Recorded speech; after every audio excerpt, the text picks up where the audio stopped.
هذا القرآن يوحدنا لطريق الخير يوجهنا الله تعالى أنزله ورسول الله معلمنا هذا القرآن يوحدنا لطريق الخير يوجهنا الله تعالى أنزله ورسول الله معلمنا أعوذ بالله من الشيطان الرجيم. بسم الله الرحمن الرحيم. إن الحمد لله تعالى نحمده ونستعين به ونستغفره ونعوذ بالله من شرور أنفسنا وسيئات أعمالنا. من يهده الله فلا مضل له ومن يضلل فلا هادي له. وأشهد أن لا إله إلا الله وحده لا شريك له وأشهد أن محمدا عبده ورسوله صلى الله عليه وسلم. تمام تعریفیں اللہ کے لیے ہیں، ہم اس کی تعریف کرتے ہیں اور اس سے مدد اور معافی طلب کرتے ہیں. ہم پناہ مانگتے ہیں اللہ عز و جل کی خود کی برائیوں سے اور تمام برے کاموں سے. جسے بھی اللہ کی ہدایت ملے اسے کوئی گمراہ نہیں کر سکتا، اور جسے اللہ نے گمراہ کیا اسے کوئی ہدایت نہیں دے سکتا. ہم گواہی دیتے ہیں کہ عبادت کا حقدار صرف اللہ ہے اور کوئی اس کا شریک نہیں، اور گواہی دیتے ہیں کہ محمد صلی اللہ علیہ وسلم اللہ تعالیٰ کے بندے اور رسول ہیں، اور اللہ اپنی سلامتی بھیجے اپنے آخری نبی پر، ان کے اہل و عیال پر اور ان کے جو بھی حق میں آپ لوگوں کے سامنے پیش کروں اللہ تعالیٰ کی طرف سے، اور اگر مجھ سے کوئی غلطی یا کوتاہی ہو جائے تو میری طرف سے اور شیطان کی طرف سے. نیکسٹ ٹاپک ہے قرآن کا جمع کرنا، کمپائلیشن آف قرآن. قرآن کا ایک جگہ جمع ہونا، کلیکٹ ہونا، اکٹھا ہونا، پھر کتاب کی شکل میں آنا، پھر تا قیامت کے لیے محفوظ ہونا، یہ ایک جو ہے بہت ہی خاص مقام رکھتی ہے. کیونکہ دنیا کے کتابوں کو تو چھوڑیے آپ، لیکن الہامی کتابوں میں بھی، الہامی کتاب یعنی جو اللہ تعالیٰ کی طرف سے نازل ہوئی، ان کتابوں میں بھی قرآن ایک اکیلی اونلی واحد کتاب ہے جس کی حفاظت کی ذمہ داری اللہ تعالیٰ نے خود نے لی ہے. جیسے اللہ تعالیٰ فرماتے ہیں اِنَّا نَحْنُ نَزَّلْنَا الذِّكْرَ وَإِنَّا لَهُ لَحَافِظِينَ. بے شک اللہ تعالیٰ نے اس قرآن کو نازل کیا اور اللہ کے ذمے ہے اس کی حفاظت کرنا. پہلے کے قوموں کی جو کتابیں تھی ان کی حفاظت کی، پہلے کی قوموں کی کتابوں کی ذمہ داری کی حفاظت ان کی خود کی قوم کو دی گئی تھی، لیکن قرآن کی حفاظت کی ذمہ داری اللہ تعالیٰ نے ہمیں نہیں دی ہے بلکہ اللہ تعالیٰ نے خود میں لی ہے. ٹھیک ہے، تو قرآن کی حفاظت میں یا پھر قرآن کے محفوظ ہونے میں اس کی ہسٹری جو ہے وہ پڑھنا ہمیں بہت ضروری ہے. تو وی ول ٹیک دس ٹو 3 stages. قرآن کا جمع ہونا اور کتاب کی شکل میں جو ہمارے سامنے ہے اس کو لینا، ہم اس کو 3 stages میں لیں گے. ایک، محمد صلی اللہ علیہ وسلم کے ٹائم پر کیسے محفوظ ہوئی. سیکنڈلی، ابو بکر صدیق رضی اللہ تعالیٰ عنہ کے ٹائم پر کیسے ہوئی. تھرڈلی، عثمان رضی اللہ تعالیٰ عنہ کے ٹائم پر کیسے محفوظ ہوئی. اسباب النزول کی 2 ٹائپس آف آیتیں یہ ہے، ایک جن کے پیچھے نزول کوئی سبب ہوگا، سیکنڈ جن کے پیچھے کوئی سبب نہیں ہوگا. ہر آیت کے پیچھے کوئی سبب ہونا ضروری نہیں ہے، لیکن جس آیت کے پیچھے جو سبب ہے وہ پڑھنا ہمارے لیے ضروری ہے. اب اس کو ہم 3 stages میں لیں گے. ایک، محمد صلی اللہ علیہ وسلم کا ٹائم جب قرآن محفوظ ہوئی. سیکنڈلی، ابو بکر رضی اللہ تعالیٰ عنہ کا ٹائم جب قرآن محفوظ ہوئی. تیسرا، عثمان رضی اللہ تعالیٰ عنہ کا ٹائم جب قرآن محفوظ ہوئی. آپ صلی اللہ علیہ وسلم کا ٹائم اگر ہم دیکھیں تو قرآن ایک امی قوم کے اوپر نازل ہوئی. امی یعنی الٹریٹ قوم کے اوپر نازل ہوئی. اور جیسے اللہ تعالیٰ قرآن میں فرماتے ہیں هو الذی بعث فی الامیین، یہ وہ کتاب ہے جو بھیجی گئی امی لوگوں کی طرف. یعنی مکہ کے لوگ الٹریٹ تھے، ان کو رائٹنگ اینڈ ریڈنگ نہیں آتی تھی، اور نہ کہ صرف قوم امی تھی بلکہ ان کے رسول بھی امی تھے. یعنی محمد صلی اللہ علیہ وسلم کو بھی لکھنا اور پڑھنا نہیں آتا تھا. تو قرآن امی پر نازل ہوئی خود یہ پروف کرتا ہے. اب اس کے اندر دیکھیے اللہ تعالیٰ کی کیا حکمت ہے، کیا مرضی ہے، یہ اللہ تعالیٰ ہی بہتر جان سکتے ہیں. لیکن ہم کو یہ سمجھ میں آتا ہے کہ آپ صلی اللہ علیہ وسلم کا امی ہونا، آپ صلی اللہ علیہ وسلم کا اور ان کی قوم کا الٹریٹ ہونا، یہ بھی بہت بڑا پروف ہے کہ یہ اللہ کی طرف سے ہی نازل ہو سکتی ہے. کیونکہ ایک امی کے لیے, ایک illiterate کے لیے literary masterpiece پروڈیوس کرنا impossible ہے. اگر کوئی انسان ہے جو لکھنا نہیں جانتا, اگر کوئی انسان ہے جو پڑھنا نہیں جانتا, تو لٹریچر کا, عربک لٹریچر کا ایک پرفیکٹ پیس پروڈیوس کرنا امپاسبل ہوتا. تو یہ خود بھی پروو کرتا ہے کہ یہ کتاب سوائے اللہ تعالیٰ کے کسی اور کی طرف سے نازل نہیں ہوئی. پھر اسلام کے آنے کے وقت جب آپ صلی اللہ علیہ وسلم کے اوپر وحی اترنا شروع ہوئی, جب آپ صلی اللہ علیہ وسلم مکہ میں تھے اور قرآن کا نزول شروع ہوا, جب پتا ہے مکے میں کتنے لوگ ایسے تھے جو لکھنا اور پڑھنا جانتے. مکہ کی پاپولیشن تو کتنی تھی, ہزاروں میں تھی, ہم کو معلوم ہے, لیکن اتنے لوگوں میں سے صرف 17 لوگ, 17 ایسے لوگ تھے جو صرف لکھنا اور پڑھنا جانتے. تو قرآن کے نازل ہونے کے وقت مکہ میں صرف کتنے لوگ تھے, 17 لوگ, 17 ایسے لوگ تھے جو لکھنا اور پڑھنا جانتے. حالانکہ یہ لوگ امی تھے, یہ لوگ illiterate تھے, لیکن کلام کے, بات چیت کے, شاعری کے ماہر اور ایکسپرٹ تھے. لکھنا پڑھنا نہیں جانتے تھے, تو اس لیے they had to totally depend on memory. تو ان کو میمورائز کرنا, یاد رکھنا, اس کے بھی وہ لوگ ایکسپرٹ تھے. کیونکہ آپ دیکھیے ہم کو پیپر اینڈ پین کی اتنی عادت ہو گئی, ہر چیز نوٹ ڈاؤن کرنا, ہر چیز یہاں پہ مارک کر لینا, ہر چیز یہاں پہ فلپ لگا لینا, اس کی اتنی عادت ہو گئی کہ ہم کو میمورائز کرنے کے اسکلز ہم میں جو ہے کم ہو گئے. لیکن کیونکہ they totally had to depend on memorization, ان کو لکھنا اور پڑھنا نہیں آتا تھا, تو ان کی میموری جو ہے میمورائز کرنے کے جو ہے وہ ایکسپرٹ تھے, اور اس کے اسکلز میں جو ہے وہ لوگ کیا تھے, ماہر تھے. تو اس کو ذہن میں رکھتے ہوئے تو جب شروع قرآن نازل ہوئی تو لکھنا یا ریکارڈ کرنا یہ سین میں کہیں تھا ہی نہیں. فرسٹ 2-3 ایئرس تو سورے بھی بہت کم نازل ہوتے تھے اور ان کو یاد کرنا بھی ایزی تھا, اور 5 وقت کی نماز بھی فرض نہیں تھی, تو زیادہ پڑھا بھی نہیں جاتا تھا, صرف 2 وقت نماز پڑھی جاتی تھی. تو تھوڑی صورتیں پڑھتے تھے, تھوڑی صورتیں جو ہے صحابہ اکرام آپ صلی اللہ علیہ وسلم سے یاد کرتے تھے. یہاں تک کلیئر ہے سب کے لیے؟ اب قرآن کی آیتوں کو لکھ کر ریکارڈ کرنا, فرسٹ اس کی جو ہے ہمیں ہسٹری میں جو ریکارڈ ملتا ہے وہ 6th نبوت میں ہے. کون سا واقعہ ہے وہ؟ عمر رضی اللہ تعالیٰ عنہ کا ایمان لانے والا جو واقعہ ہے, جو کافی جو ہے ہم نے ڈیٹیل میں پہلے لیا, تفسیر کی کلاسز میں بھی لیا, سیرت النبوی کی کلاس میں بھی لیا, لیکن اگر کوئی پہلے ہے تو ان کو میں بتا دوں. عمر رضی اللہ تعالیٰ عنہ کیا کیے تھے, تلوار نکال کر آپ صلی اللہ علیہ وسلم کا قتل کرنے کے لیے گئے تھے. تو پھر ان کو راستے میں پتا چلا کہ پہلے اپنے گھر کا تو خبر لو, اپنی بہن کی تو خبر لو. تو جا کر دیکھتے ہیں تو خباب رضی اللہ تعالیٰ عنہ ان کی بہن اور بہنوئی کو قرآن کی سورہ طٰہٰ کی کوئی آیتیں لکھی ہوئی ان کے پاس تھی, اس سے جو ہے ان کو سکھا رہے تھے. تو یہ ہم کو فرسٹ ریکارڈ ان ہسٹری ملتا ہے جب قرآن کی آیتیں کہیں لکھی ہوئی تھی. And that was which year of نبوت؟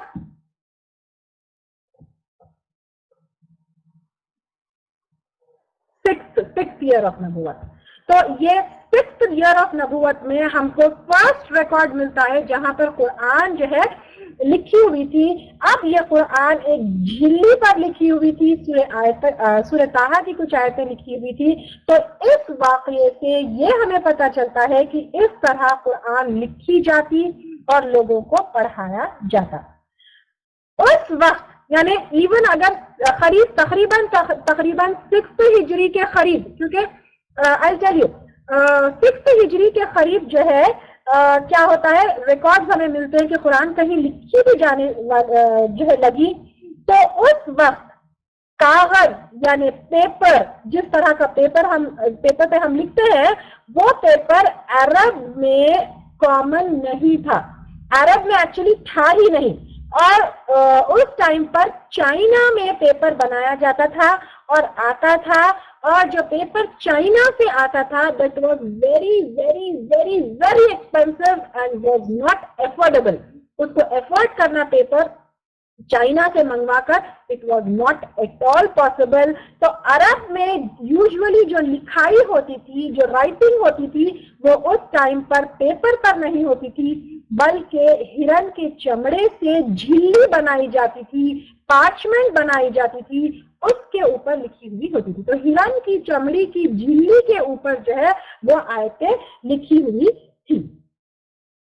اس کے علاوہ پر یعنی ہرن کی چمڑی کی بنی ہوئی جھلی کے علاوہ پر لکڑی سے بنی ہوئی سلیٹ یا تختیوں پر لکھی جاتی, اونٹ کی ہڈی سے بنی ہوئی تختیوں پر لکھی جاتی, یا پھر جانوروں کی جو شولڈر بلیڈز ہوتی ہے ان سے بنی ہوئی تختیوں کے اوپر قرآن لکھی جاتی. ٹھیک ہے, کن کن پر لکھی جاتی؟ ہرن کی چمڑی سے بنی ہوئی جھلی,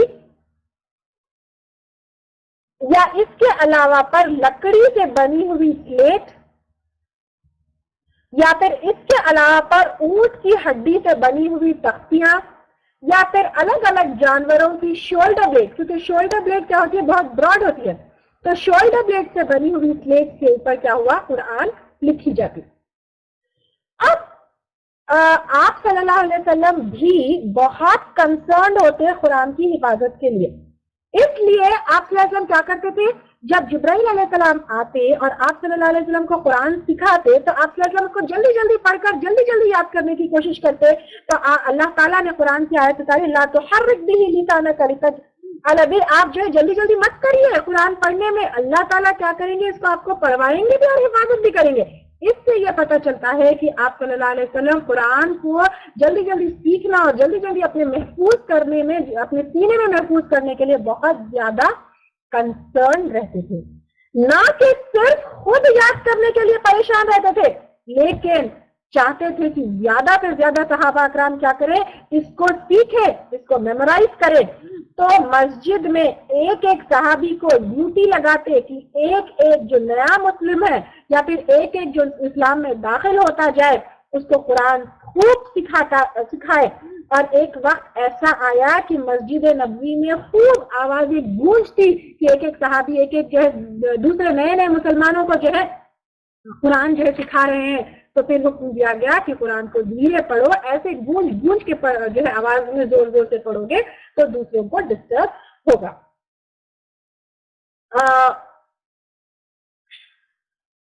اس کے علاوہ پر نہ کہ صرف مسجد نبوی میں قرآن جو ہے سکھائی جاتی بلکہ مصعب بن عمیر رضی اللہ تعالیٰ عنہ کو ہجرت سے پہلے مدینہ قرآن جو ہے سکھانے کے لیے بھیجا گیا تھا. یہ واقعہ ہم نے سیرت النبی میں لیا تھا کہ مصعب بن عمیر کو آپ صلی اللہ علیہ وسلم نے کیا کیا, ہجرت سے پہلے مدینہ بھیجے تھے تاکہ وہاں کے لوگوں کو قرآن سکھائے. اسی طرح ہجرت کے بعد معاذ بن جبل رضی اللہ تعالیٰ عنہ کو مکہ بھیجے تھے تاکہ ان لوگوں کو قرآن سکھائے جو لوگ ہجرت نہیں کر پائے. تو اس سے یہ پتہ چلتا ہے کہ آپ صلی اللہ علیہ وسلم صحابہ اکرام کو قرآن سکھانے کے بارے میں کتنے کنسرن تھے. ٹھیک ہے, کس کو بھیجے, مصعب بن عمیر کو ہجرت سے پہلے مدینہ بھیجے اور معاذ بن جبل رضی اللہ تعالیٰ عنہ کو ہجرت کے بعد مکہ بھیجے.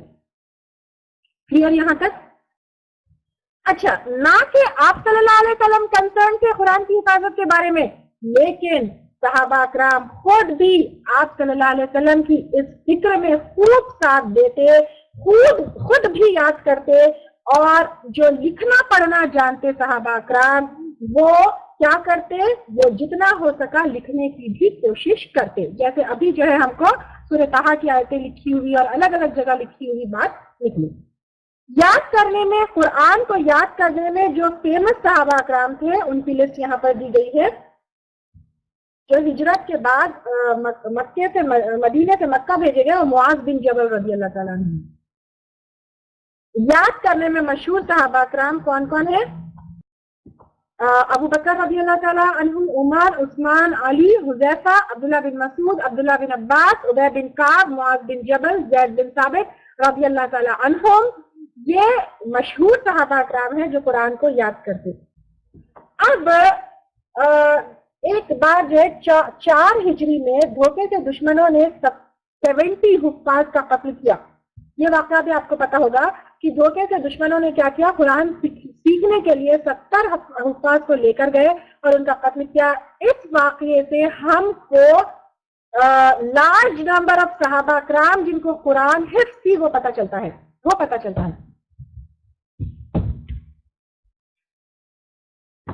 اب ان جنگوں میں ہوا یہ کہ بہت سارے صحابہ کرام پارٹیسپیٹ کرتے کیونکہ ان کو جہاد کا اجر و ثواب بھی پتا تھا, ساتھ ساتھ میں شہید ہونے کا اجر و ثواب بھی پتا تھا.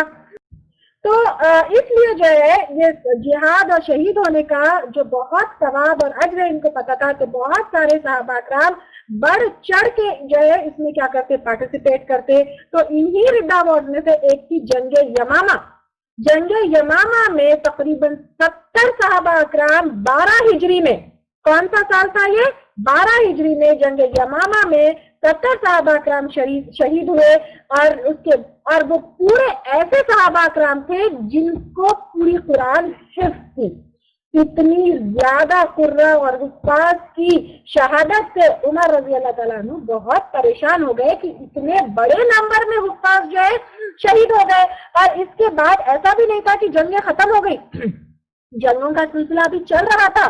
اور ان کو یہ بھی اندازہ ہوا کہ آگے آنے والی اور بھی جنگوں میں اور بھی زیادہ حفاظ شہید ہونے کے چانسز ہے. تو اب اگر کوئی اسٹیپ نہیں لیا جائے گا تو فیوچر جنریشن تک قرآن کیسے پہنچے گی. یہ فکر کس کو ہوئی, عمر رضی اللہ تعالیٰ عنہ کو ہوئی. نہ کہ اس چیز کو عمر رضی اللہ تعالیٰ عنہ کو احساس ہوا, لیکن وہ ایک سلیوشن کے ساتھ ابو بکر صدیق رضی اللہ تعالیٰ عنہ کے پاس پہنچے کہ قرآن کو ایک بک کی شکل میں ہمیشہ کے لیے محفوظ کر دینا اب بہت ضروری ہے. اب جب ابو بکر صدیق رضی اللہ تعالیٰ عنہ سے انہوں نے یہ بات کہی تو ابو بکر صدیق رضی اللہ تعالیٰ عنہ بہت پریشان ہو گئے. انہوں نے کہا کہ میں ایسا کوئی کام نہیں کر سکتا ہوں جو آپ صلی اللہ علیہ وسلم نے اپنی زندگی میں نہیں کیا. میں ایسا کوئی پروجیکٹ اپنے ہاتھ میں نہیں لے سکتا ہوں جو ابو بکر صدیق جو ہے آپ صلی اللہ علیہ وسلم نے اپنی زندگی میں نہیں کیا اور نہ اس کا حکم دیا. تو بہت وہ آپ دیکھیے بدعات سے کوئی بھی کام جو آپ صلی اللہ علیہ وسلم نہیں کیے وہ کرنے سے صحابہ کرام کتنا ڈرتے, اور ہم کتنی آسانی سے جو ہے بدعات میں مبتلا ہو جاتے ہیں, کتنی آسانی سے بدعات کرتے ہیں. اور یہاں پر دیکھیے بک کو کمپائل کرنے کے معاملے میں بھی ابو بکر صدیق رضی اللہ تعالیٰ عنہ بار بار یہ کہہ رہے ہیں نہیں, میں ایسا کام ہرگز نہیں کر سکتا ہوں جو آپ نے اپنی زندگی میں نہیں کیے اور نہ ہی صحابہ کرام کو کروائے. لیکن عمر رضی اللہ تعالیٰ عنہ بہت ہی پریشان تھے اس معاملے میں, بہت ہی کنسرن تھے. تو عمر رضی اللہ تعالیٰ عنہ اپنی پوری کوشش کیے کہ کسی نہ کسی طرح ابو بکر صدیق رضی اللہ تعالیٰ عنہ کو کنونس کیے.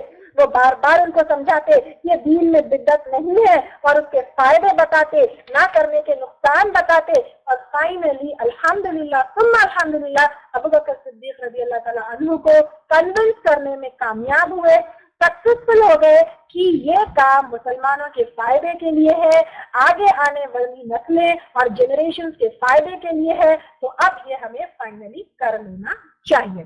تو اس کام کے لیے ابو بکر صدیق رضی اللہ تعالیٰ عنہ اور عمر رضی اللہ تعالیٰ عنہ نے جس صحابی کو ذمہ داری دی ان کا نام تھا زید بن ثابت رضی اللہ تعالیٰ عنہ.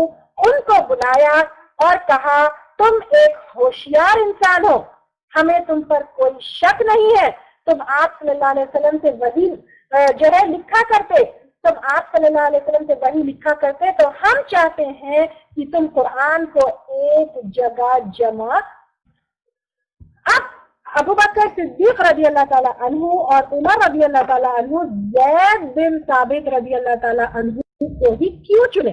یعنی کوئی دوسرے صحابی کو بھی چن سکتے تھے, ٹھیک ہے, زید بن ثابت کو ہی کیوں چنے؟ کوئی دوسرے صحابی کو کیوں نہیں سلیکٹ کیے, کسی دوسرے صحابی کو کیوں نہیں چنے؟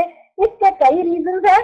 نمبر 1, زید بن ثابت رضی اللہ تعالیٰ عنہ محمد صلی اللہ علیہ وسلم سے ڈائریکٹلی قرآن لکھنے والے صحابیوں میں سے تھے.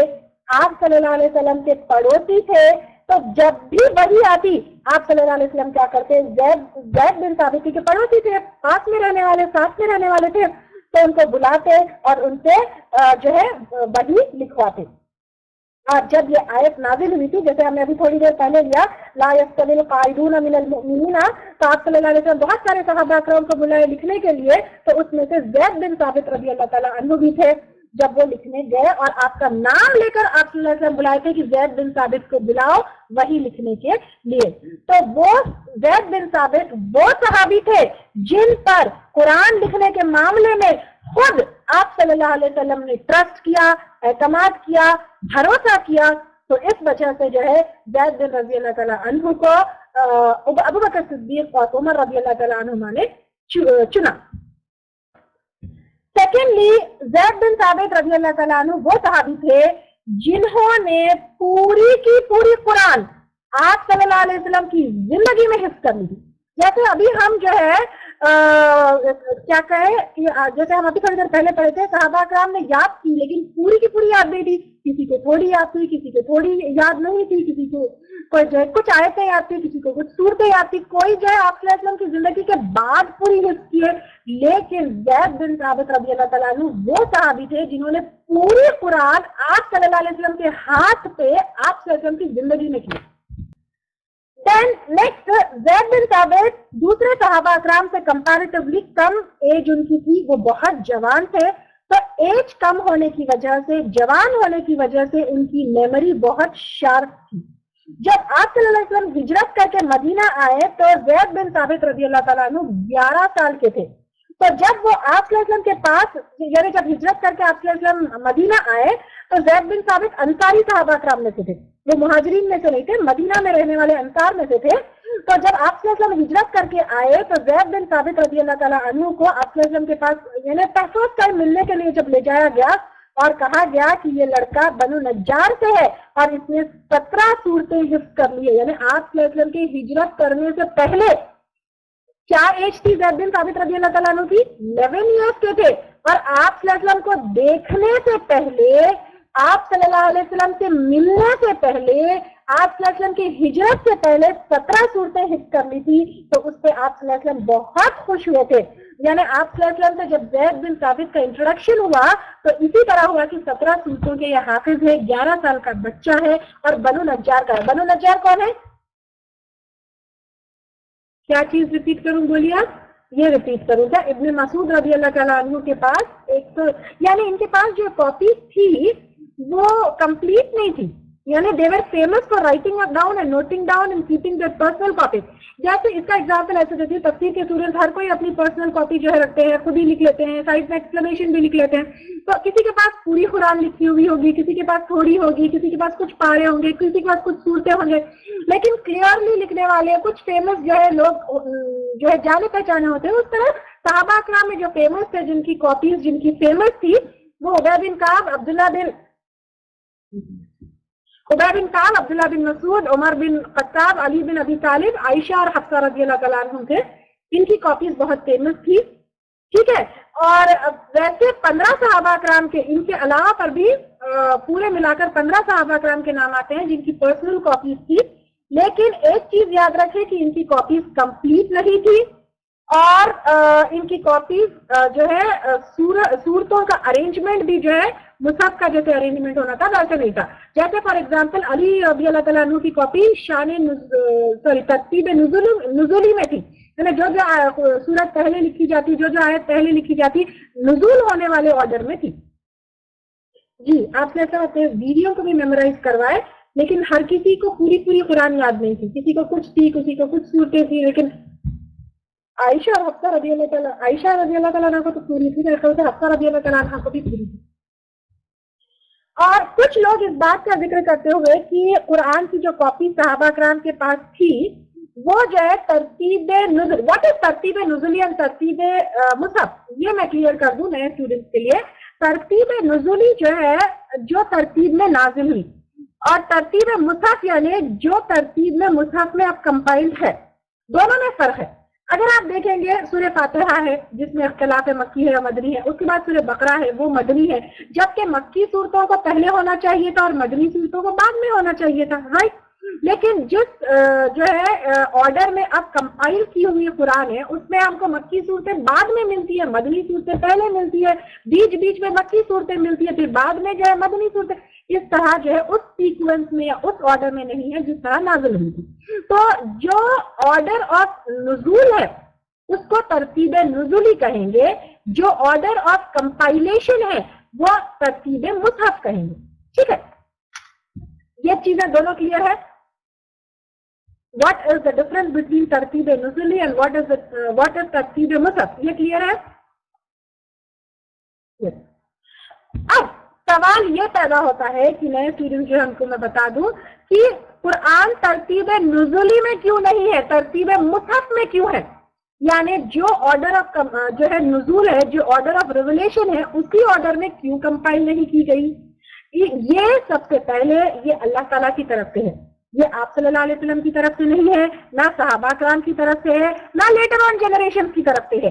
اللہ تعالیٰ نے آپ صلی اللہ علیہ وسلم کو انسٹرکٹ کیا کہ اس طرح یہ آرڈر میں فلاں فلاں آیت کو یہاں پلیس کر کے اس آرڈر میں قرآن کو کمپائل کرواؤ، کیونکہ جبرائیل علیہ السلام ہر سال آتے اور آپ صلی اللہ علیہ وسلم کو رمضان میں جتنی قرآن نازل ہوئی پوری قرآن ریوائز کرواتے، تو اس کو ریویژن میں جبرائیل علیہ السلام ترتیب مصحف یعنی order and sequence of compilation میں ریوائز کرواتے۔ تو اسی طرح آپ صلی اللہ علیہ وسلم صحابہ کرام کو جو ہے یہ ترتیب مصحف کس آرڈر میں کس آیت کو پہلے پلیس کرنا ہے، کس سورت کو پہلے پلیس کرنا ہے، یہ سکھواتے۔ اور آخری سال یعنی آپ صلی اللہ علیہ وسلم کے انتقال والے سال جبرائیل علیہ السلام آئے اور ایک نہیں 2 بار قرآن ریوائز کروائے، جس میں اسی آرڈر آف کمپائلیشن میں ریوائز کروائے، نہ کہ آرڈر آف ریویلیشن میں جو ہے ریوائز کروائے۔ تو یہ آرڈر آف کمپائلیشن جو ہے کہ کون سی صورت کو پہلے رکھنا ہے، کون سی آیت کو پہلے رکھنا ہے، یہ اللہ کی طرف سے خود سے ہے۔ اس میں آپ صلی اللہ علیہ وسلم کی جو ہے کوئی اپنی مرضی نہیں تھی، نہ ہی صحابہ کرام کی مرضی تھی۔ یہاں تک کلیئر ہے؟ اب رہی بات کہ یہ جو صحابہ اکرام کی اپنی اپنی پرسنل کاپیز تھی، پرسنل کاپیز میں صحابہ اکرام کیا کرتے تھے، سائڈ میں کچھ ایکسپلینیشن لکھ لیتے تھے۔ جیسے ابھی ہم نے لیا کہ عبید بن کعب رضی اللہ تعالیٰ عنہ کی کاپی میں سائڈ میں دعائے قنوت بھی لکھی ہوئی تھی، کچھ احادیث بھی لکھی ہوئی تھی۔ حالانکہ آپ صلی اللہ علیہ وسلم نے جو ہے قرآن کے علاوہ پر کچھ اور لکھنے سے منع کیا، لیکن وہ لوگ کیا کرتے تھے اپنی سمجھ کے لیے چھوٹا سا ہلکا، جیسے ہم بھی کیا کرتے ہیں قرآن کو سمجھنے کے لیے چھوٹا سا کچھ مارک کر لیتے ہیں، ہلکی سی کوئی چیز نوٹ کر لیتے ہیں ہم، تو اس طرح لکھتے تھے۔ تو اس کے بارے میں قرآن کی اوتھینٹسٹی کے بارے میں سوال کرتے ہوئے دشمن اسلام کیا کرتے ہیں، اس چیز پر سوال کرتے ہیں کہ وہ چیز بھی لکھی ہوئی تھی اس کو نہیں انکلوڈ کیا، وہ چیز بھی لکھی ہوئی تھی اس کو نہیں انکلوڈ کیا۔ تو سب سے پہلے یاد رکھیے کہ یہ صحابہ اکرام کی اپنی پرسنل کاپیز تھی، اپنی پرسنل سمجھ کے لیے۔ جیسے ہماری بھی تفسیر کی جو ہے سمجھ کی، ہماری جو ہے اسٹڈیز کی اپنی اپنی پرسنل کاپیز ہوتی ہے، جیسے ہم کہیں کچھ لکھ لیتے کہیں کچھ لکھ لیتے جو قرآن کا حصہ نہیں ہوتا ہے، تو اسی طرح یاد رکھیے یہ جو ہے ان کی کیا تھی، پرسنل کاپیز تھی۔ سیکنڈلی صحابہ اکرام کو پتا تھا کلیئرلی کہ قرآن کا حصہ کون سا ہے اور قرآن کی ایکسپلینیشن کا حصہ کون سا تھا، ان کو پکا جو ہے معلوم تھا۔ سیکنڈلی آپ صلی اللہ علیہ وسلم نے اپنی زندگی میں، یعنی آپ نے اپنی زندگی میں پورے کا پورا جو ہے قرآن صحابہ کرام کو سکھا دیا، یعنی کوئی ایسا حصہ قرآن کا نہیں تھا جو آپ صلی اللہ علیہ وسلم نے صحابہ کرام کو اپنی زندگی میں نہیں سکھایا۔ پورے کا پورا قرآن آپ صلی اللہ علیہ وسلم نے قرآن پوری کی پوری قرآن جو ہے آپ صلی اللہ علیہ وسلم نے کئی صحابہ کرام کو یاد بھی دلائی، کہیں نہ کہیں لکھوائی۔ آپ صلی اللہ علیہ وسلم کا طریقہ کیا ہوتا ہے، کیسے آپ صلی اللہ علیہ وسلم اپنی زندگی میں صحابہ کرام کو قرآن سکھائے؟ نماز میں، ڈیلی نماز میں پڑھتے اور نماز میں پڑھنے کے لیے صحابہ کرام کو سکھاتے، نئے مسلمانوں کو نماز میں پڑھنے کے لیے قرآن یاد کرواتے، سکھاتے، اور جو ہے جس طرح ہم نے ابھی تھوڑی دیر پہلے لیا کہ مسجد نبوی میں ایک ایک صحابی کو ایک ایک جو ہے اپوائنٹ کرتے، ایک ایک جو ہے نئے اسلام لانے والوں کو سکھائے۔ اس کے علاوہ پر قرآن سیکھنے کے فائدے بتا کر صحابہ کرام کو انکریج کرتے، جیسے خیرکم من تعلم القرآن وعلمہ، اس طرح کی احادیث بتا کر جو قرآن یاد کرنے والا ہے وہ جنت کے درجوں میں بلند ہوگا، اس طرح کے فائدے بتا کر صحابہ کرام کو انکریج کرتے، تو بڑھ چڑھ کے خوب صحابہ کرام کیا کرتے، قرآن کو میمورائز کرتے، سیکھتے، جن کو لکھنا پڑھنا آتا ان سے لکھواتے۔ جب یہ آیت نازل ہوئی سورہ نساء کی آیت نمبر 95، سورہ نساء کی آیت نمبر 95 جب نازل ہوئی، لا یستوی القاعدون من المؤمنین، جو اسلام میں بیٹھنے والے ہیں اور جو ہے جو آگے بڑھ چڑھ کر کام کرنے والے ہیں، وہ دونوں برابر نہیں ہو سکتے ہیں۔ تو یہ آیت نازل ہونے کے بعد آپ صلی اللہ علیہ وسلم نے کہا فلاں کو بلاؤ، فلاں کو بلاؤ، یعنی نام لے کر جو ہے جو صحابہ کرام کو لکھنا پڑھنا آتا ان کو بلایا کہ فلاں کو بلاؤ، فلاں کو بلاؤ۔ تو وہ صحابہ کرام جن کو لکھنا پڑھنا آتا وہ کوئی ووڈن بورڈ لے کر، کوئی شولڈر بلیڈ لے کر، کیونکہ پیپر تو عرب میں تھا نہیں، تو لکھنے کا جو بھی سامان تھا، چمڑیوں کو لے کر، ہڈیوں کو لے کر، لکڑی کو لے کر، پتوں کو لے کر، پتھر کو لے کر، جو بھی چیزیں لے کر جا سکتے تھے آپ صلی اللہ علیہ وسلم کے پاس گئے، اور جا کر جو ہے آپ صلی اللہ علیہ وسلم کو کے پاس سے جو ہے قرآن ان لوگوں نے لکھا۔ تو قرآن جو ہے نہ کہ آپ صلی اللہ علیہ وسلم نے لوگوں کو یعنی صحابہ کرام کو یاد دلایا بلکہ ان سے لکھوایا بھی۔ سورہ نساء کی آیت نمبر 95 کے نازل ہونے کے بعد بہت سارے صحابہ کرام کو قرآن لکھنے کے لیے جو ہے آپ صلی اللہ علیہ وسلم نے بلایا۔ اب صحابہ کرام الگ الگ ٹائم پر ایمان لے کر آئے، جیسے ہم نے ابھی پڑھا کہ عمر رضی اللہ تعالیٰ عنہ کب لے کر آئے؟ 6 ہجری میں ایمان لے کر آئے، جب تک کافی قرآن کا نزول ہو چکا تھا۔ تو ہر کسی کو ڈائریکٹلی آپ صلی اللہ علیہ وسلم سے سیکھنے کا شرف حاصل نہیں ہوا تھا، کچھ نے ڈائریکٹلی آپ صلی اللہ علیہ وسلم سے سیکھا، اور کچھ نے جیسے ابھی ہم نے پڑھا کہ کیا کہتے ہیں دوسرے صحابہ کرام سے سیکھے، کچھ ڈائریکٹلی سیکھے، کچھ یاد کیے، کچھ پورے کا پورا یاد کیے، کچھ حصہ یاد کیے۔ اس طرح الگ الگ طریقے سے صحابہ کرام کے سینوں میں، پتوں پر لکھی ہوئی شکل میں، لکڑی پر، الگ الگ جو ہے ریٹن رائٹنگ مٹیریل پر جو ہے قرآن محفوظ تھی۔ بہرحال کسی نہ کسی طرح سے قرآن پوری کے پوری صحابہ کرام کے تھرو آپ صلی اللہ علیہ وسلم نے میک شور کیا تھا کہ پوری کی پوری جو ہے محفوظ ہو۔ آپ صلی اللہ علیہ وسلم نے قرآن سکھا دیا، لیکن یعنی الگ الگ طریقے سے آپ صحابہ کرام کو آپ صلی اللہ علیہ وسلم نے قرآن سکھا دیا، لیکن ایک بک کی شکل میں اپنی زندگی میں نہیں بنائی، نہ صحابہ کرام کو اس کا حکم دیا، بٹ یہ آپ نے ضرور کنفرم کیا کہ پوری کی پوری قرآن کہیں نہ کہیں جو ہے لکھی ہوئی ہو۔ یہاں تک سب کے لیے جو ہے وہ ہے کلیئر ہے۔ پین کے لیے وہ ہڈیاں، لکڑیاں، یہی ساری چیزیں یوز کرتے۔ دیکھیے یہ لوگ کیا کیے، زکوٰۃ نہ دینے والے ابو بکر صدیق رضی اللہ تعالیٰ عنہ سے بتائے کہ آپ صلی اللہ علیہ وسلم کیا کیے تھے، یعنی مدینہ میں آ کر اسلامک اسٹیٹ ایک اسٹیبلش کرنے والے آپ صلی اللہ علیہ وسلم تھے۔ تو اس زمانے میں یہ تھا کہ زکوٰۃ جو پے کرتے تھے تو مسلمان زکوٰۃ پے کرتے تھے، اور جو ہے کافر کیا کرتے تھے، جزیہ یعنی ٹیکس پے کرتے تھے۔ تو حالانکہ زکوٰۃ کیا ہے، one of the pillars of Islam. تو ان لوگوں کا یہ کہنا تھا کہ جس طرح نان مسلم جو ہے ٹیکس پے کرتے ہیں اور مسلم زکوٰۃ پے کرتے ہیں، یہ اس کو پے کرتے ہیں جس نے ایریا کو کانکر کیا، یا پھر جس نے جو ہے کیا کہتے ہیں حکومت کو اسٹیبلش کیا۔ تو یہ آپ صلی اللہ علیہ وسلم کو پے کیا جائے گا۔ ابو بکر صدیق رضی اللہ تعالیٰ عنہ کو پے کرنے سے انکار کرتے تھے۔ ایک ریزن یہ بتاتے تھے کہ آپ صلی اللہ علیہ وسلم کو ایز اے رولر ٹریبیوٹ پے کیا جاتا ہے۔ سیکنڈلی آپ صلی اللہ علیہ وسلم رسول تھے، ابو بکر صدیق رضی اللہ تعالیٰ عنہ رسول نہیں ہے، تو پھر جو ہے ان کو پے کرنے سے انکار کیا۔ ٹھیک ہے، کلیئر ہے۔ سیکنڈ پوائنٹ یہ ہے کہ منافقین کیا کیے، جیسے ہی موقع دیکھے کہ اچھا یہ زکوٰۃ نہ دینے والے تو جو ہے اسٹرانگ نظر آ رہے، تو وہ لوگ بھی کیا کیے، ابو بکر صدیق رضی اللہ تعالیٰ عنہ کا ساتھ چھوڑ دیے، چھوڑ کے زکوٰۃ نہ دینے والوں میں مل گئے۔ ٹھیک ہے، تیسرا نبوت کا دعویٰ کرنا۔ کلیئر۔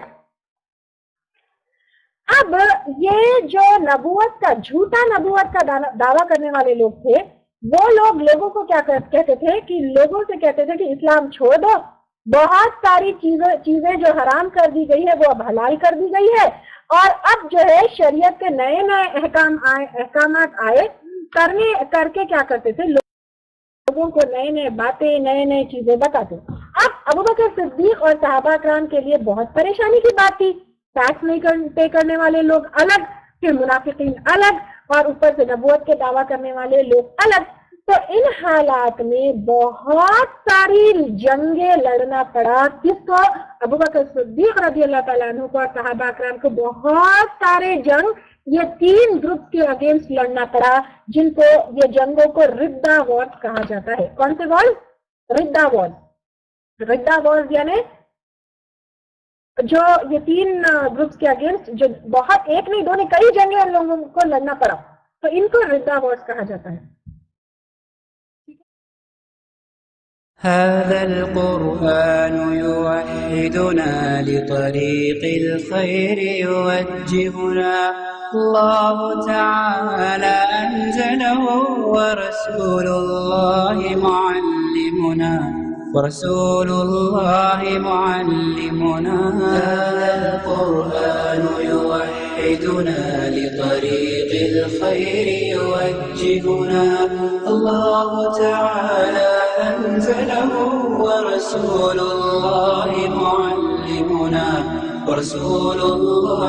معلمنا هذا القرآن هو الهادي لأوائلنا وأواخرنا يدعو للعلم وللعمل لا شيء سواه يهذبنا هذا القرآن هو الهادي لأوائلنا وأواخرنا يدعو للعلم وللعمل لا شيء سواه يهذبنا كتاب الله يهذبنا العمل به كتاب الله يهذبنا هذا القرآن يوحدنا لطريق الخير يوجهنا الله تعالى أنزله ورسول الله معلمنا